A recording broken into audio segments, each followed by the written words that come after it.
पहली बार दमिश्क में दाखिल हुआ है अल गोलानी।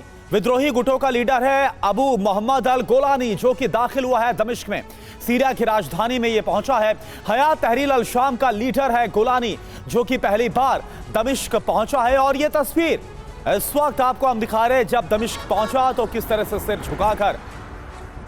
झुकाता हुआ वो नजर आ रहा है। ये देखिए तस्वीर इस वक्त आपको हम दिखा रहे हैं। अल गोलानी, जो कि एसटीएस का चीफ है, अबू मोहम्मद अल गोलानी, जो कि पहली बार जैसे दमिश्क पहुंचा सीरिया की राजधानी, तो किस तरह से उसने सिर झुकाया।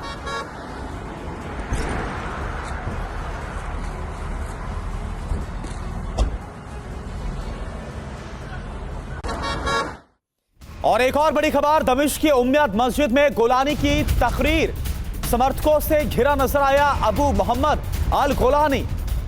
तो आपको बता दें कि गोलानी की तरफ से तकरीर की गई है। दमिश्क की उम्मयद मस्जिद से गोलानी की जो तकरीर है वो सामने आई है।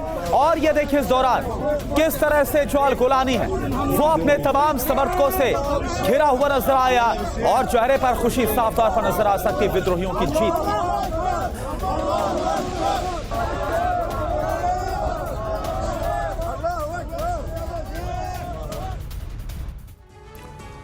तो सबसे बड़ा सवाल यही है कि सीरिया में अब आगे क्या होगा। इसको लेकर एक साथ 5 थ्योरीज चल रही हैं। सीरिया को लेकर 5 आशंकाएं हैं।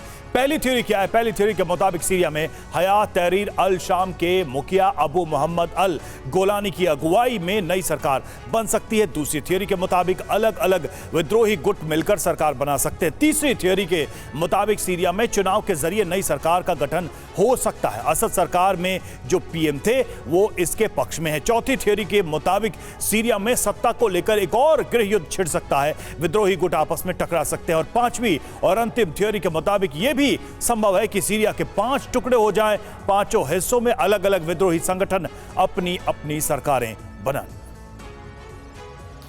और सीरिया से एक और बड़ी खबर, सीरिया के पूर्व राष्ट्रपति बशर अल असद की एक्सक्लूसिव तस्वीर अब आपको दिखाते हैं कि आखिर बशर अल असद कहां पहुंचे हैं। और खबर यह आ रही है, जो तस्वीरें निकलकर सामने आई कि बशर अल असद मॉस्को यानी कि रूस पहुंच गए हैं। रूस ने बशर अल असद को शरण दी है, पनाह दी है।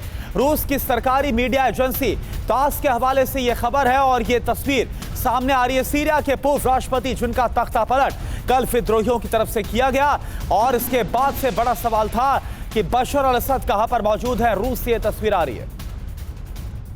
और एक और बड़ी खबर, रूसी सरकारी मीडिया तास का एक और बड़ा दावा, बशर अल असद के परिवार को भी रूस ने शरण दी है।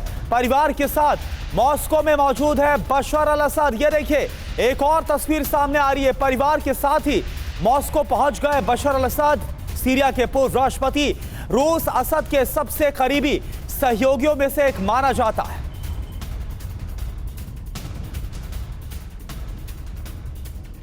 और सीरिया में बागियों ने राष्ट्रपति भवन पर धावा बोल दिया है। असद की लग्जरी कारों के बेड़े पर कब्जा कर लिया है। तस्वीरें उसकी सामने आई हैं जब लग्जरी कारों का जखीरा नजर आया और वहां पर विद्रोहियों ने कब्जा कर लिया। ये देखिए तमाम महंगी गाड़ियां असद की इस बेड़े में शामिल, लेकिन अब इन गाड़ियों पर कब्जा है विद्रोहियों का। नहना बिकिराज लहमार, नहना मानना बिदुबई शूहा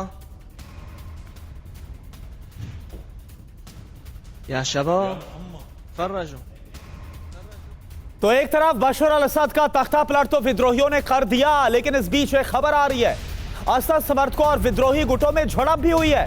यानी कि हालात अभी पूरी तरह से स्थिर हो नहीं पाए हैं सीरिया में।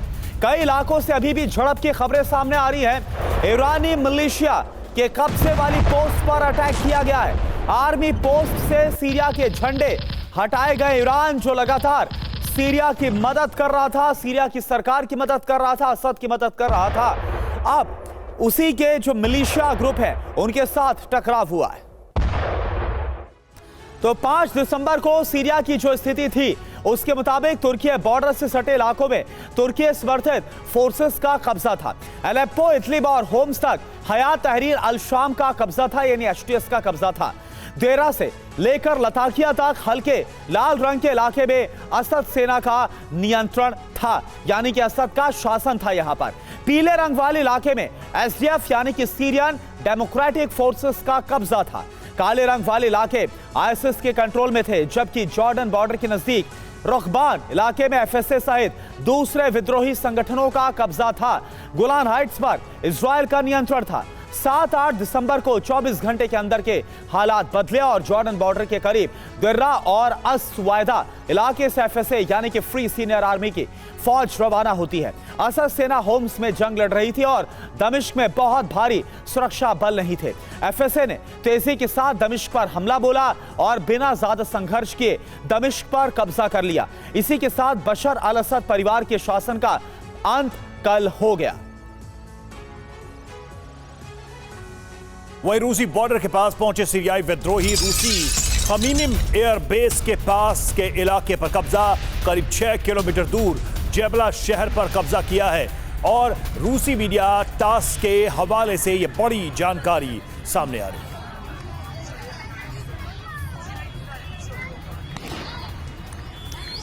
और देखिए एक और बड़ी खबर, बशर अल असद के देश छोड़ने के बाद सीरिया पर विद्रोहियों का कब्जा हो गया है।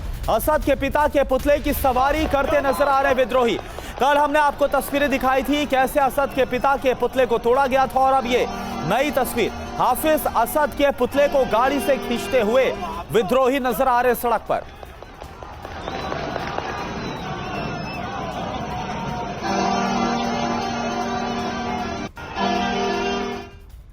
और वहीं रूसी मीडिया की तरफ से रूसी सरकारी मीडिया का एक और बड़ा दावा, सीरियाई विद्रोहियों ने रूसी सैन्य ठिकानों को दी है सुरक्षा की गारंटी।